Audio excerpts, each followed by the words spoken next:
예, 첫 시간입니다. 한번 반갑습니다. 반갑습니다. 안녕하세요. 환영하고요. 첫 시간이기 때문에 이제 또 제가 또 이 학원에 또 처음 왔어요. 제 이름 한번 소개하고 저는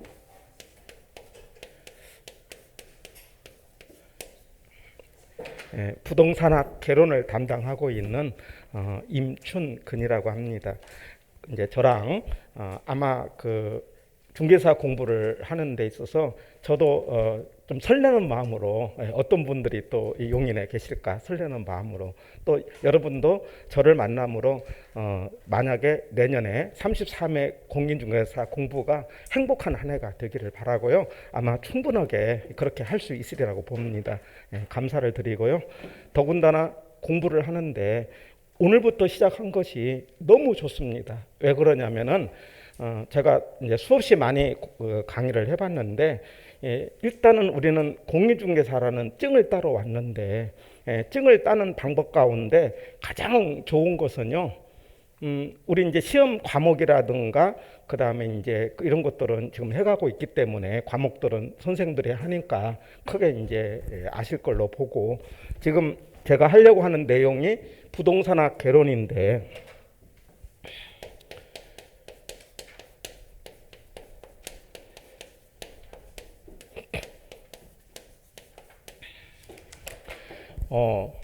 사십 문제 나오잖아요. 사십 문제 나오고 이제 시험 이제 그 점수 이런 것은 안다고 전제를 하고요. 그 중에 사십 문제 가운데 우리는 60점 맞으면 되잖아요. 그러면 문항수로 따지면은 몇 문항이에요? 저는요 공부할 때 입은 갖고 오셨죠? 입. 서로 이렇게 말하면서 하자고요. 예. 그 저기 제가 그 첫 시간에 강조하고 싶은 게 뭐냐면 우리 그 시험을 통해서 우리 시험 보러 왔어요. 그리고 증을 따기 위해서 왔어요. 그러면 시험에 합격을 해야 돼. 그러면 합격을 하려면은 그 문항이 40문항이 나온단 말이에요. 그러면 우리가 몇 문항 맞히면은 합격을 하는 거죠? 그냥 한 과목만 따진다면 24문항. 예? 24문항에 대해 40문항에 대해서 이제 지문 5개를 주면서 이 지문이 맞았습니까? 틀렸습니까? 이렇게 묻는단 말이에요. 그러면 이게 맞았다 틀렸다라는 걸 내가 판단해서 24개를 맞히면 합격한다 이 말 아닙니까? 만약에 민법까지 한다면은 합쳐서 48문항이죠. 맞죠? 예. 그러니까 이제 물론 이제 그 과락 16개가 있으니까 16개를 이제 맞춘다는 전제 하에 합쳐서 48문항을 맞추면 되는데 이거는요 간단해요. 내가 판단하는 데 있어서 내 힘으로 40개 중에서 20개만 맞출 수 있으면은 그냥 통과가 되는 거예요. 그렇게 어렵게 볼 필요 없어요. 너무 어려운 시험 아니라니까는요. 20개 맞히는 것은요 일도 없어. 왜 그러냐면은 20개 나오는 것은 딱딱 정해져 있어. 그러니까 그 맞힐 수 있는 문제를 내가 판단하는 기준을 갖고 있으면 돼요. 그러니까 공부할 때 내 것이 있어야 돼. 제가 강조하고 싶은 것은 주인이 나라는 거예요. 학원도 주인도 아니고 선생도 주인도 아니고 그냥 내가 주인. 내가 시험을 보는데 시험을 보는 판단한 기준을 갖고 있으면 돼요. 근데 이제 그게 이제 여러분은 처음에 공부하시는 분은 그 기준이 뭔가를 모르니까 여기 오신 거라고요. 그때에 그 내 것이라는 것은 듣는 것만 갖고 있으면 내 것이 아니에요. 듣는 것은 그냥 그 선생 거야. 내 것은 내가 말을 해야 돼. 듣는 건 내 것이 아니에요. 내가 뭘 해야 된다고요? 말을 해야 돼요. 근데 이게 생각만큼 쉽지가 않아요. 이제 저랑 이제 이렇게 공부하다 보면은 제가 다 알아들어요. 다 알아듣는데 바로 여기만 나가면 잊어버리고 그 알아듣는 말을 내가 한번 이렇게 해보려고 했더니 말이 안 나와. 우리는 이렇게 듣는 식으로만 공부를 해왔어요. 습관적으로. 그러면은 그걸 좀 바꿔서 주체가 내가 되고 내가 이렇게 말을 하는 훈련을 해갖고 그러니까 시험에 나오는 말들을 내가 말하는 연습을 하시면은 그 내용을 20개만 맞히면 된다. 바로 그 20개에 해당되는 내용이 그 뭐냐면은 그 용어거든, 용어. 그 말을 정확하게 알면 돼요. 그 이제 오늘 이제 하려고 하는 내용이 그 내 것을 만드는데 이제 좀 말을 하자. 이게 이제 제가 강조하고 싶은 거고, 그러면은 이제 그 부동산학 개론이라는 것이 이제 이건 개론은 개략적으로 이제 표현된 건데 이걸 이제 줄인다면은 부동산 학을 우리가 이제 공부를 하는 거예요.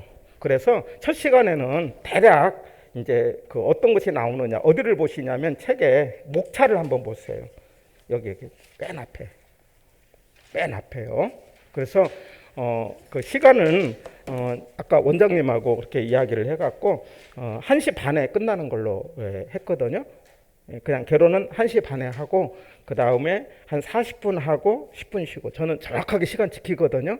이게 이제 오래 하면은 지루하기 때문에 지금 10분 정도 지났는데 40분 정도 하고 한 10분 쉬고 40분 정도 하고 10분 쉬고 해갖고 한 4번 하고 끝나는 시간은 이제 그 1시 반에 해서 4번 정도 하고 그 다음에 12월 달에는 이제 뭐 6번 하는 걸로 이렇게 되어 있어요. 그러면은 그 내용 가운데서 가장 중요한 내용을 완전히 내 것으로 만드는 걸 제가 훈련을 시킬 거예요. 그러면 2달 지나고 나오면은 야, 2달 지나고 나서 나중에 1월 달에 우리 이제 문제, 이렇게 시험 문제를 보면은 뭘 묻는가는 모르는데 답은 맞히게 제가 만들어 드리거든요. 예. 그냥 답은 맞는다니까. 예, 뭘 묻는가는 몰라도 대신에 제가 하자는 대로 이렇게 따라서 해줘야 돼요. 입은 갖고 오셨으니까 같이 이제 좀 열고 서로 이렇게 그냥 많이 크게 할 필요는 없겠지만 혼자라도 이렇게 말하면서 반복을 하면 됩니다. 그래서 예를 들면은 지금 하려고 하는 것이 부동산에 관련된 학문이다 이렇게 하자고요. 앞으로 부동산학 그러면 뭐라고 하자고요? 부동산에 관련된 학문이다 이렇게 이제 생각하면 되는 거예요. 다시 앞으로 부동산학이 뭡니까? 라고 묻는다면은 이제 내 생각을 부동산에 관련된 학문이다 이렇게. 그러면 이제 부동산은 뭐고 학문은 뭐냐 이렇게 이제 생각을 하는 거예요. 하나씩 말의 뜻을 생각을 하는 거예요. 부동산 그러면은 반대의 말이 뭘 같아요? 부동산의 반대가 동산이죠. 부동산이 동산이에요. 그러면 동산이 뭡니까? 움직이는 거잖아요. 그러면 부동산은 움직이지 않는 것이다 이렇게 말할 수 있어요. 그러면 움직이지 않는 것에 관한 학문인데 우리 주변에서 움직이지 않는 것 딱 보면 2가지가 딱 있죠. 뭐가 뭐예요? 예, 그렇죠. 땅과 건물. 예, 그래서 결과적으로 부동산은 땅과 그 다음에 건물에 관련된 학문이다 이렇게 생각하면 되는 거예요. 다 맞죠? 예, 근데 이제 땅을 이제 시험 문제 나올 때는 토지라고 하죠. 그러니까 토지와 건물에 관련된 학문이다. 그럼 물어볼게요. 자, 땅이 중요해요? 건물이 중요해요? 자, 아파트를 살 때 땅을 보고 사야 돼요? 건물을 보고 사야 돼요? 이게 핵심이죠. 내가 아파트 살 때 땅을 보고 사야 돼요? 건물을 보고 사야 돼요? 똑같은 땅인데 똑같은 아파트인데 왜 그 강남에 있는 건 비싸고 지방에 있는 건 쌉니까? 위치잖아요. 땅이죠. 그 아파트의 본질은 땅인 거예요. 본질은 땅인 거예요. 그런 본질은 땅인데 잘 보세요. 그 아파트를 선전할 때 땅이 입지가 별로야. 그러면 땅 이야기는 이만큼도 않고 뭐라고 할까? 앞에 건물이 어떻고 설계가 어떻고 내용이 어떻고 시설이 어떻고 막 이렇게 떠들지 않았을까? 사람의 생각을 싹 이렇게 돌리는 거지. 그러면 어떤 일을 할 때 본질을 볼 줄 알아야 돼요. 아파트의 본질은 뭐예요? 땅이에요, 땅. 그러면 결국 부동산학은 뭐에 관련된 학문이다? 땅에 관련된 학문이다. 이렇게 말할 수 있는 거예요. 핵심이 땅이니까.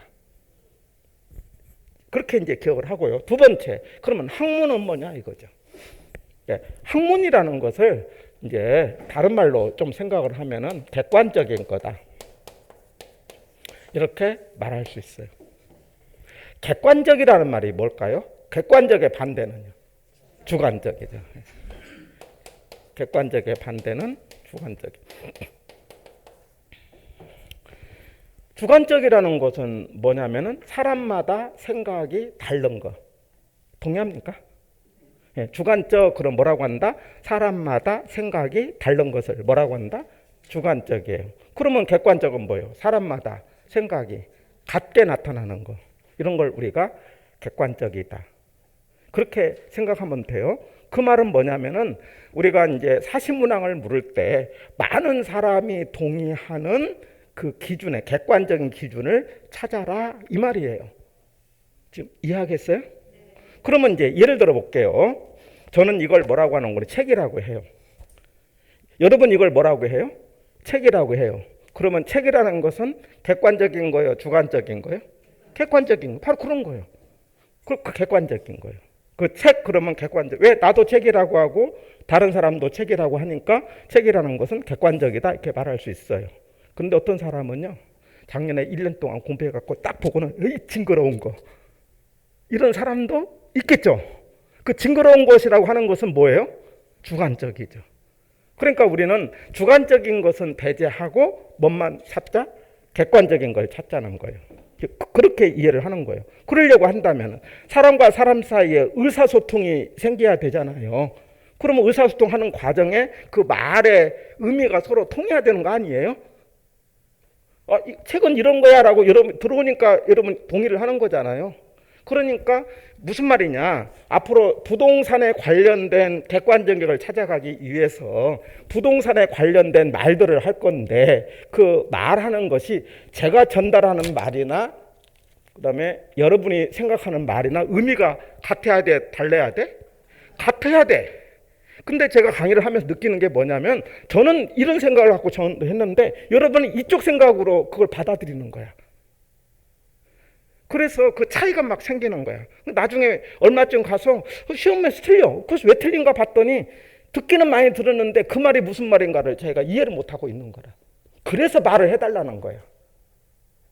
뭐라고 해? 그 차이점을 찾아서 그런 말이 아니고 이거야 라고 내가 정확하게 터득하자는 거예요. 그러면 얼마든지 쉽게 공부를 할 수 있다는 거예요. 항상 그래서 뭐냐면은 이제 제가 이제 공부를 할 때 이제 다 이제 이야기를 해요. 그러면은 그런 내용들을 이렇게 이제 따라가면 된다. 이렇게 생각하면 돼요. 어떻든 이제 부동산 학이라는 건 부동산에 관련된 학문인데 부동산은 땅과 건물이고 본질은 땅이다 건물이다? 땅이다. 땅에 대한 학문인데 학문이라는 성격은 뭘 말한다? 객관적인 걸 찾아가는 거다. 이렇게 이제 정리를 하고 그러기 위해서는 말의 뜻을 전달하기 위해서 의미를 정확하게 이해를 하자. 근데 이제 우리는 뭐 학문하러 온 거 아니고 여기서 이제 시험 보러 왔단 말이에요. 그러면 이제 이 부동산 학에서 어떤 내용들이 시험을 보는가? 그래서 그걸 이제 목차로 봤더니 첫 시간에 1번 해갖고 총론 이렇게 나왔어요. 이제 오늘 바로 이제 총론에 관한 내용을 뭐 다 여기서 그 입문 시간에 전부 다 설명하고 막 그러지는 않아요. 그런데 이제 그 총론에 관한 내용을 조금 몇 개 용어를 설명을 할 거예요. 어떻든 총론 옆에다가 이렇게 적으세요. 예, 3 이렇게 적어 3. 총론 옆에다가 무슨 말이냐면은 세문항 출제가 된다 이 말이에요. 그 21페이지 저 있잖아요. 숫자 뭐라고 줬자고요? 3. 총론 쪽에서 몇 문항이 나온다고요? 세 문항. 거의 세 문항. 이번에 32회 때도 3개가 나왔어요. 네. 그래서 이제 그렇게 나온다 이렇게 생각하고 거기에 맞춰서 공부를 하면 돼요. 그래서 대략 우리 공부는 8주, 8주를 갖고 제가 이제 공부를 하거든요. 그래서 첫 주는 이제 총론에 관련된 공부를 할 거예요. 진도가 다 나가든 안 나가든 여기까지만 딱 합니다. 그리고 이제 두 번째는 그 강론 해고 1장 해갖고는요. 거기 수요, 공급 뭐라고 했어요? 이론 이렇게 했어요. 이제 여기에 관한 내용을 이제 우리가 공부를 할 건데 이게 두 번째 주에 할 거예요. 그러면 수요는 무슨 말일까요? 수요. 그냥 복잡하게 하지 말고 사겠다 하면 돼요. 다시 수요 뭐라고 한다? 사겠다. 사겠다. 딴 말을 하면 샀다가 아니에요. 뭐라고 한다? 시험 문제 수요는 샀다다 이렇게 물었어요. 그러면 틀린 말이에요. 샀다가 아니고 뭐라고? 사겠다. 그 왜 그러느냐? 그건 나중에 이야기할게요. 사겠다예요. 수요 그럼 뭐라고 한다? 사겠다. 공급 그러면 반대니까 팔겠다. 예. 다시요. 수요 그럼 뭐라고 한다? 사겠다. 예. 공급 그러면 팔겠다 이 말이에요. 그리고 이론이요. 이론이 뭐냐? 옆에 적으세요. 이론을 원리라고도 하고요. 법칙이라고도 하고요. 같은 말이에요. 그러니까 수요 공급 이론 이렇게 해도 되고 수요 공급 법칙 이렇게 해도 되고 수요 공급 원리 해도 같은 말이에요. 그러니까 이제 이런 것들을 알아야 돼요. 표현에서 이렇게 나오더라도 이론이라는 말이나 원리라는 말이나 법칙이라는 말이나 의미는 뭐하다? 같다. 이렇게 이해를 하시면 돼요.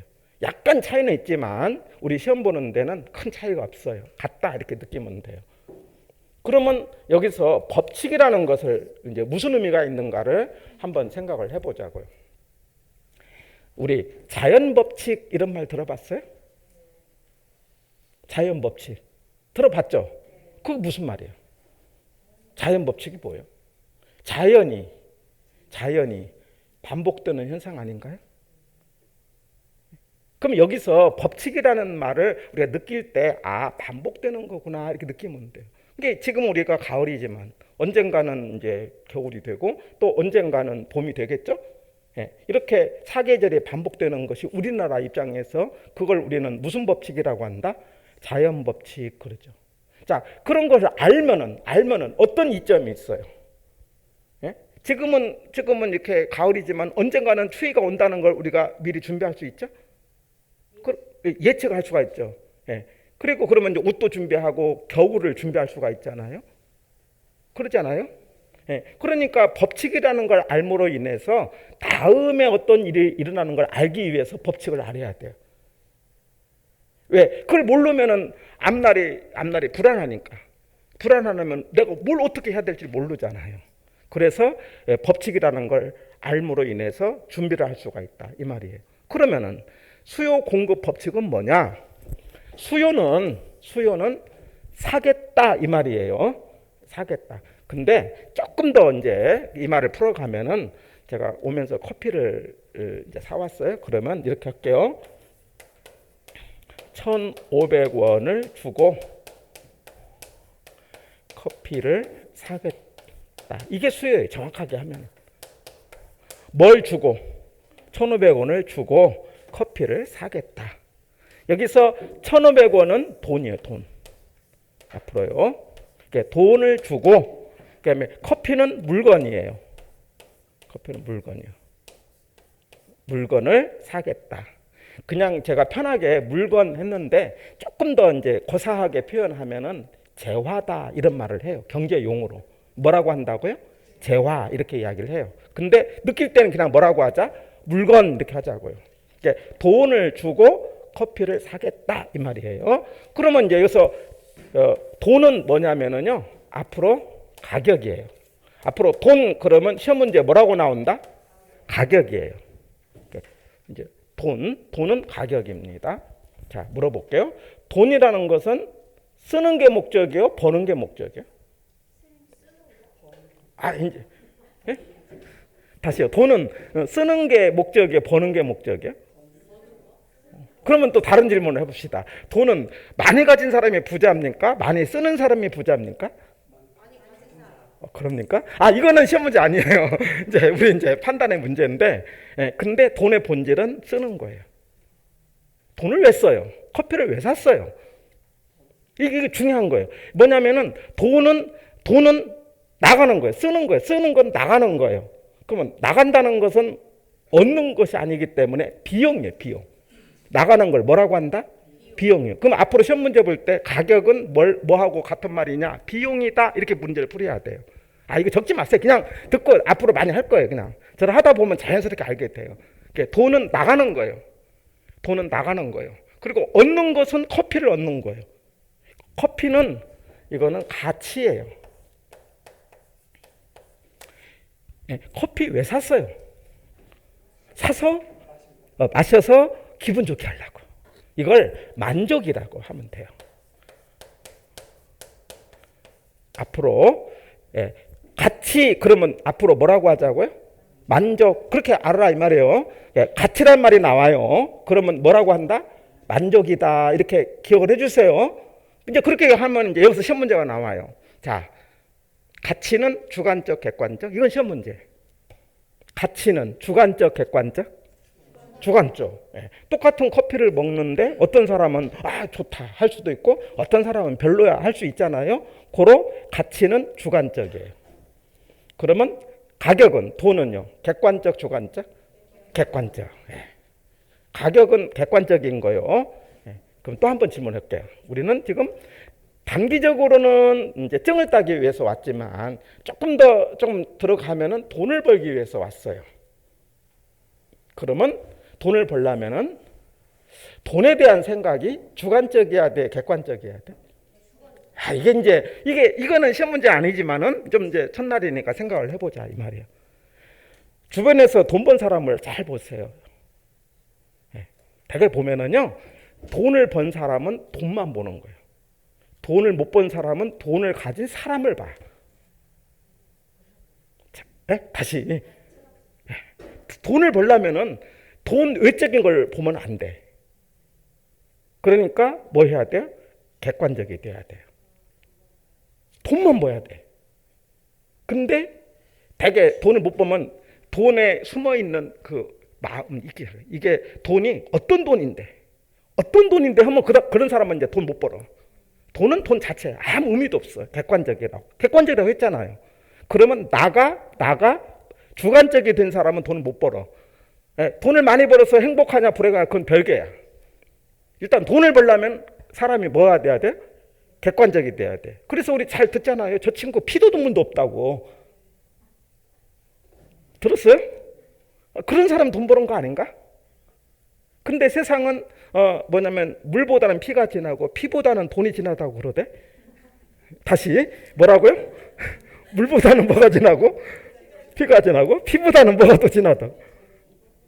그거 옳고 그런 건 다 모르겠어요. 그거는 그 다음 문제야. 일단은 여기는 우리는 지금 뭘 따지는 거냐? 객관적인 거, 사람들이 생각하는 것을 찾아가자는 거예요. 자, 그러면 여기서 이야기하고 싶은 건 뭐냐면 돈을 주고 이제 커피를 사서 만족을 느끼는데 이게 만족이라는 건 주관적인데 주관적인 걸 누구나가 알 수 있도록 객관적으로 표시되는 게 이게 돈이고 가격인 거예요. 그러니까 여기서 이제 이런 걸 하나 알아두세요. 가치는 가격 그 다음에 플러스 마이너스 오차다. 무슨 말이냐? 이제 가치는 아까 뜻이 뭐라고 한다? 아까 뭐라고 했어요? 만족. 물건이라고 안 했어요? 아까 물건 그건 이제 별도로 커피를 물건이라고 했지. 가치는 뭐라고 하자? 만족. 이 말 꼭 알아두세요. 가치는 만족이에요. 그러니까 만족은 주관적이다, 객관적이다? 주관적이다. 그래서 그 주관적인 것을 누구나가 알 수 있도록 이제 우리 신사임당 그려진 종이 있잖아요. 그 화폐, 그 돈, 그걸로 표시를 한 게 뭐라고 한다? 가격이라고 한다. 그렇게 이해했어요? 가치를 이제 우리 화폐로 그 신사임당 그려진 그 종이 돈으로 표시된 걸 뭐라고 한다? 가격이라고 한다. 그러니까 원칙은 가치와 가격은 같아야 되는 거야. 일반적으로 뭐냐면 그 만족에 맞게 뭐가 나오는 게 바람직하다. 가격이 나오는 게 바람직한 거예요. 근데 이제 여기서 문제가 하나 있어요. 이게 이 화폐가 지금 엄청나게 막 많아졌어요. 우리 알죠? 우리 저기 뉴스 보면 막 한국은행에서 돈 막 찍어내는 장면 나오잖아요. 우리 그 코로나라는 사건을 통해 갖고 화폐가 시중에 많아졌어요, 적어졌어요? 많아져, 어마어마하게 많아졌어요. 그럼 여기서 이제 우리 모든 철칙이 있는데 모든 물건이 많아지면 값어치가 올라가요, 떨어져요?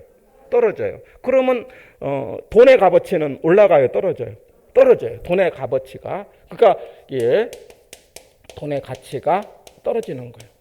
왜 그랬다고요? 화폐를 많이 발행을 했어요. 실제로는 정확하게는 이제 발행을 했고 더 정확하게는 이제 빌려준 건데 그건 나중에 이야기할게요. 많아져서 돈 가치가 떨어졌어요. 이걸 우리는 뭐라고 표현해? 시험 문제. 인플레이션. 알아두세요. 인플레이션 그러면 돈 가치가 올라가는 것, 떨어지는 것? 떨어지는 게 시험 문제예요. 예, 떨어지는 거예요.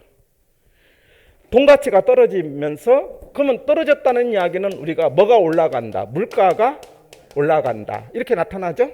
그러면 앞으로 인플레이션 그러면 돈의 가치는 뭐하고? 떨어지고 뭐가 올라가고 물가가 올라가는 현상을 뭐라고 한다? 인플레이션 이렇게 알자 이 말이에요. 예.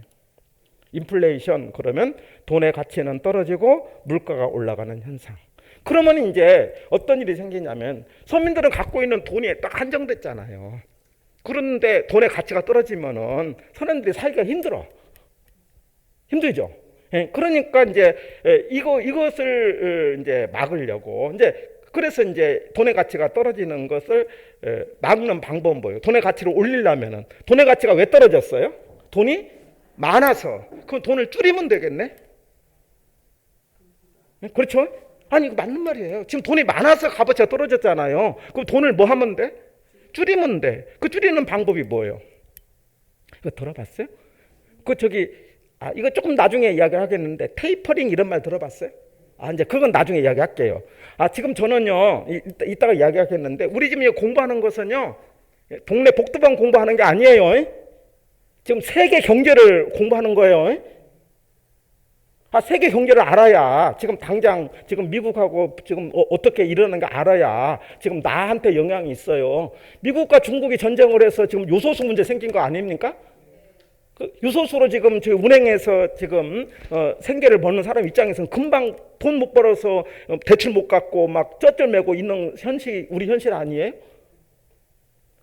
그 사람하고 잘못이 없는데 둘이 싸워갖고 결국은 나의 요소수까지 왔다고요. 이게 다 우리 삶의 모습이에요. 앞으로 그런 일이 이제 허다하게 일어날 수밖에 없는 거예요. 이유는 딱 한 가지. 우리가 잘 살아서. 우리 잘 살잖아요.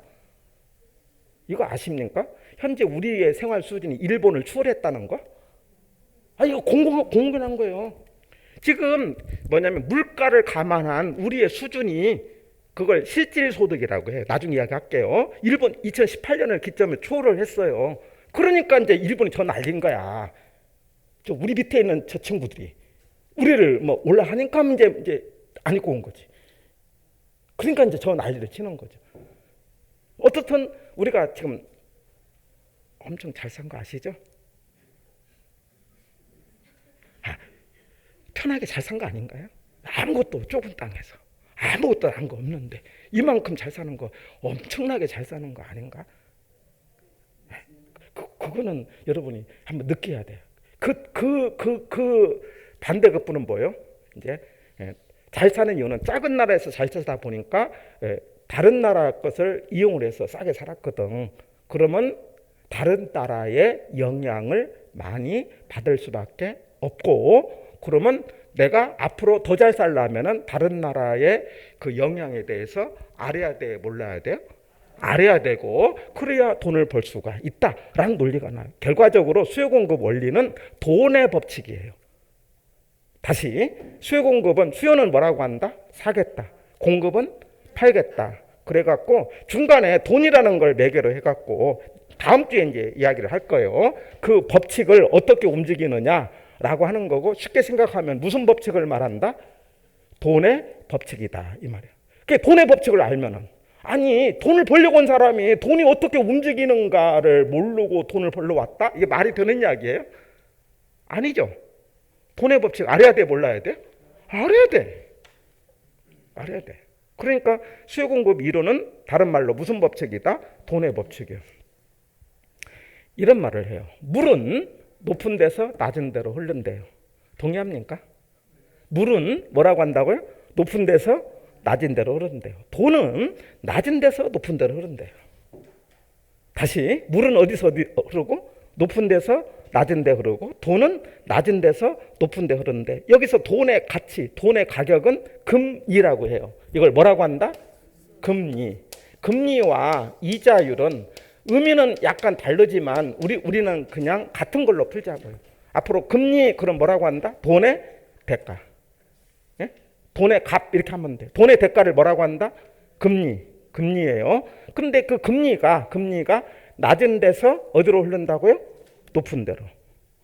그 아까 이야기했잖아요. 돈이 이제 지금 돈의 가치가 떨어진 건 돈이 많아서 떨어진 거잖아요. 그럼 돈을 줄이는 방법은 어떻게 하면 된다고요? 돈의 가격에 해당되는 금리를 올리는 거죠. 예, 금리를 올림으로 인해서 시중에 있는 돈들을 이제 중앙은행으로 돈을 이렇게 조정하는 곳으로 끌어 모으는 거죠. 이제 그런 걸 좀 고상하게 표현하면 통화 정책이다, 뭐 이렇게 이야기를 해요. 어떻든 이제 그 방법들을 동원해서 돈을 이제 올리려고 하는데 그게 이제 시발점이 어디입니까? 미국이죠. 미국이 금리를 이제 올린다는 거 아니에요? 그런 신호가 있다는 거 아닙니까? 그럼 미국이 금리를 올리면 한국도 올려야 돼, 안 올려야 돼? 왜? 아까 금방 이야기했죠. 돈은 뭐에서 뭘로 흐르는데? 낮은 데서 높은 데로 흐르는데 미국은 금리가 올라가고 한국은 금리가 낮으면 그럼 한국에 있는 돈이 어디로 빠져나간다는 거예요? 미국으로 빠져나간다는 거예요. 한국에 있는 돈이 미국으로 빠져나간다는 이야기는 한국의 원화가 빠져나간다는 게 아니고 나갈 때는 한국에 있는 돈을 뭘로 바꿔서 달러로 바꿔서 달러가 나간다 이 말이에요. 지금 이해를 하셔야 돼요. 그러면 달러가 우리나라가 적으면은 이제 없으면 문제가 생긴다는 거 우리 경험했죠. 우리 IMF. 그러니까 그걸 막기 위해서 한국도 금리를 뭐 해야 돼? 올려야 돼. 근데 그런 문제가 생겨. 자, 하나 더 이제 다음 시간에 할 질문인데 아파트 가격 많이 올라갔죠? 왜 올라갔어요? 아니 그런 걸 생각을 해야 돼. 우리 아파트가 돈 벌려고 하는데 올라갔잖아요. 왜 올라갔어요? 본질이 뭐예요? 본질이. 아파트를 사는 사람이 많은 거야. 그래서 사는 사람이 많으니까 아파트 가격이 올라간 거예요. 그럼 왜 살려고 그래요? 살 때 돈 주고 사잖아요. 돈의 가치가 그동안에 돈의 가치가 아까 뭐 했어요? 떨어졌어요? 올라갔어요?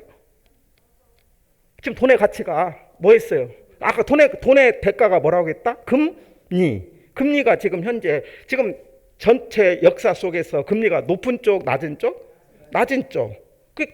그러니까 돈의 가치가 떨어진 거야. 또 하나, 돈을 벌려면은 없는 사람 생각하면 안 돼요. 그거는 이제 다른 차원이고, 돈을 벌려면은 부자의 생각을 읽어야 돼요. 다시, 돈을 벌려면 누구 입장에 생각해야 된다고요? 부자 입장. 내가 지금 돈이 많아, 돈이 넘쳐나. 근데 이거 아십니까? 백만장자라고 한다면은 백만장자가 계속적으로 수만 명씩 늘어나고 있다는 사실을 아십니까? 우리나라에 12월 달 되면 국민은행에서 백만장자 숫자를 발행을 하는데 해마다 엄청나게 백만장자가 늘어나요. 우리나라 돈은 100만 원이면은 10억이 10억. 현금 10억. 그렇게 가진 사람들이 어마어마하게 늘어나고 있어요. 그러면 그렇게 많은 사람 입장에 생각해 보세요. 갖고 있는 돈의 값어치가 떨어져. 은행에 맡겨도 별로 도움이 안 돼. 그럼 어떻게 해야 돼? 떨어지지 않도록 하려고 할 것 아니에요? 방법이 뭐예요?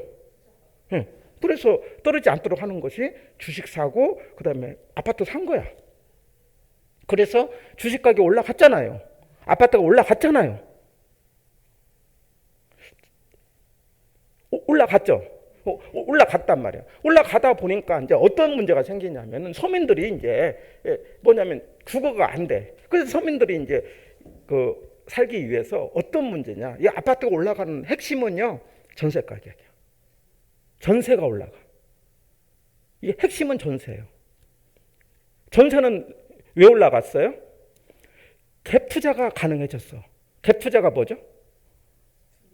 갭 투자. 그거 모르면 안 돼. 갭 투자. 전세 안고 뭘 사는 거? 아파트 사는 거. 그게 가능해진 거예요. 그 이야기를 이제 수요공업 시간에 이제 하겠는데, 그냥 제가 첫 시간이라 뭐 이거 갖고 막 그냥 하루 종일 해도 돼. 근데 이제 우리 시험 공부해야 되니까 어떻든 이제 이런 공부를 하는 게 수요공업이다 이 말이에요. 공부할 거야 안 할 거예요? 해야 돼. 엄청 중요해요. 그리고 이게 책에 있는 말이 아니고 우리 살아가는 이야기라니까. 우리 사는 이야기. 그리고 이런 걸 알아야. 근데 이런 걸 모르고 그냥 무심코 그냥 지나간 거 습관처럼. 그래서 이렇게 하고 있구나, 이렇게 하고 있구나라는 걸 터득하고 그럼 나는 어떻게 해야 돈 벌 거냐? 간단해요. 돈이 움직이는 방향만 안다면은 돈이 움직일 때 그 앞에 기다리고 있다가 오면은 그냥 안타 치면 안 될까? 아니 더 쉽게 이야기하면은 아파트가 올라갈 걸 미리 안다면은 그 올라갈 그 아파트 미리 잡아놓고 가만히 있으면 올라가 돈 버는 거 아닌가? 가능하잖아요. 그런 걸 잘하는 사람이 누구냐? 큰 손들이야. 왜? 해봤거든. 되네? 아닐까요? 맞아요. 그러니까 큰 손 옆에 있는 사람이 또 동달아 돈 벌어. 아시죠? 예, 돈 벌려면 돈 번 사람 옆에 있어야 된다니까? 예? 그런 이야기 하자는 거야. 우리 중개사 공부를 통해서. 그리고 증도 따자는 거야. 그게 수요 공급 법칙이고 돈의 법칙이고 시험 문제는 한 4개 나와요. 4개. 옆에 적으세요. 4개. 4개. 그냥 그리고 나머지는 이제 제가 그래서 그 수요 공급을 이제 다음 주에 본격적으로 좀 이야기를 하겠고요. 그다음에 시장 나오죠. 시장 나오죠. 찾았습니까? 경기 변동은 빼고 이게 수요 공급하고 이건 이제 경기 변동 같이 가고요. 시장 나오죠. 시장. 이게 경기 변동과 시장을 같이 묶어 갈 건데 시장 그러면 이제 이거는 이제 쉬었다 하죠. 왜냐면은 이제 제가 일단은 이거 설명하고 그 다음에 이제 총론에 관련된 내용을 하겠는데 첫 시간이기 때문에 그냥 우리 제가 이제 이야기하고 싶은 것은 뭐냐면은 말을 좀 더 정확하게 알자. 그래서 제가 말의 뜻을 하나씩 다 설명을 할 거예요. 예, 설명을 할 거니까 그런 말들을 제가 설명을 하면은 이렇게 자꾸 저랑 반복을 해갖고 용어를 정확하게 알자. 왜냐하면 우리는 객관적인 걸 찾아가려면은 누구나가 인정하는 말을 알아야 되기 때문에 알자. 그래서 예를 들면은 이제 처음에 부동산 학 그러면 뭐라고 한다? 뭐에 관련된 학문이다? 부동산에 관련된 학문이다. 그렇게 이제 말하는 거예요. 부동산은 뭐과 뭘 말하는데? 땅과 건물을 말하는데 핵심은 땅이다, 건물이다. 땅이다. 앞으로 땅을 볼 줄 알아야 된다. 이게 이제 핵심이라는 것. 그리고 학문이라는 것은 어떤 성격을 가졌는데 객관적이다. 객관적이라는 것은 반대는 주관적이고 누구나가 이렇게 알 수 있기 때문에 용어를 정확하게 이해를 하자라는 걸 강조를 하고 그 과정에서 이제 수요 그럼 뭐라고 하자? 사겠다. 딴 말 하면 안 돼. 사겠다. 공급 그러면 팔겠다. 이론 그러면 같은 말 3개. 원리, 법칙, 그 다음에 원칙. 다시요. 원리, 원칙, 법칙 같은 말이고 우리가 느낄 때 뭐 하는 거? 반복되는 거. 이렇게 느끼자고요. 그 반복되는 거. 그러면 이제 수요 공급 법칙은 뭐냐? 돈의 법칙이다. 이렇게 이해하시면 돼요. 다시요. 수요 공급 법칙은 뭐라고 한다? 돈의 법칙이다. 돈은 시험 문제 나올 때 무슨 말로 나오고? 가격. 뭘로 나온다? 가격. 지금 제가 한 말이 다 시험 문제인 거예요. 그냥 넋 놓고 듣지 말고 지금 그대로 받아들이면서 자꾸 하자 이 말이에요. 가격. 그 다음에 가격은 뭐라고 해요? 가치하고 관련된 거예요. 가치는 뭐예요? 만족. 아까 또 이해는 안 되죠. 가치는 뭐라고 한다? 만족. 그래서 가치와 가격 사이는 어떤 관계? 이것도 시험 문제. 가치는 가격 플러스 마이너스 오차. 이야기를 이제 쉬었다가 하겠어요. 쉬었답니다.